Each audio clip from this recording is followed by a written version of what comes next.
Senyum sang jenderal. Senyum tipis Jenderal Hendra Kurniawan sebelum sidang. Hari ini Brigadir Jenderal Polisi Hendra Kurniawan duduk di kursi terdakwa di Pengadilan Negeri Jakarta Selatan. Di sidang atas kasus penghalangan penyidikan atau obstruction of justice pembunuhan Brigadir J. Jenderal Bintang 1 ini terlibat dalam proses pengerusakan barang bukti CCTV yang terkait kematian Brigadir J. Seperti diketahui, Hendra Kurniawan adalah satu dari 7 terdakwa kasus perintangan penyidikan. Dia adalah bekas anak buah Jenderal Pecatan Ferdi Sambo di Divisi Propam Polri. Selain Hendra, ada 5 orang lagi yang akan menjalani persidangan hari ini. Antara lain Agus Nurpatria, Arif Rahman Arifin, Cuk Putranto, Baikuni Wibowo, dan Irfan Widianto.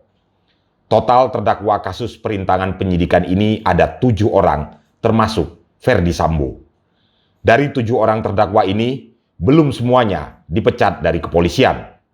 Brigadir Jenderal Hendra Kurniawan sendiri masih berstatus Jenderal Polisi Bintang 1, karena sampai hari ini sidang kode etiknya belum juga digelar.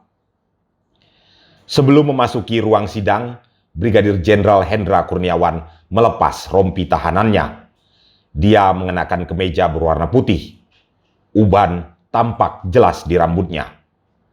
Setelah masuk ke ruang persidangan, dia lalu membungkuk, memberi salam dan penghormatan kepada barisan jaksa penuntut umum yang ada di sebelah kiri, lalu ke barisan duduk pengacaranya yang ada di sebelah kanan, dan pengunjung sidang, termasuk para wartawan yang meliput. Selanjutnya, Brigadir Jenderal Hendra Kurniawan pun duduk di kursi tengah terdakwa. Dia lalu melepaskan masker hitamnya. Riuh suara wartawan memanggil-manggil nama Brigadir Jenderal Hendra Kurniawan. "Pak Hendra, Pak Hendra," begitu kata wartawan. Dia menoleh ke samping kanan agak dalam, lalu tampak mulai tersenyum beberapa detik. Tak lama berselang, majelis hakim masuk ke ruangan sidang. Semua hadirin pun berdiri, termasuk Brigadir Jenderal Polisi Hendra Kurniawan. Sidang lalu dimulai.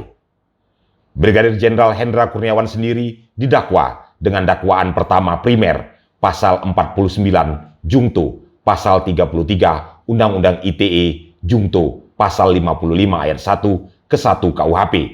Lalu dakwaan pertama itu subsidiarnya adalah pasal 48 Jungto, pasal 32 ayat 1 Undang-Undang ITE Jungto, pasal 55 ayat 1 ke 1 KUHP.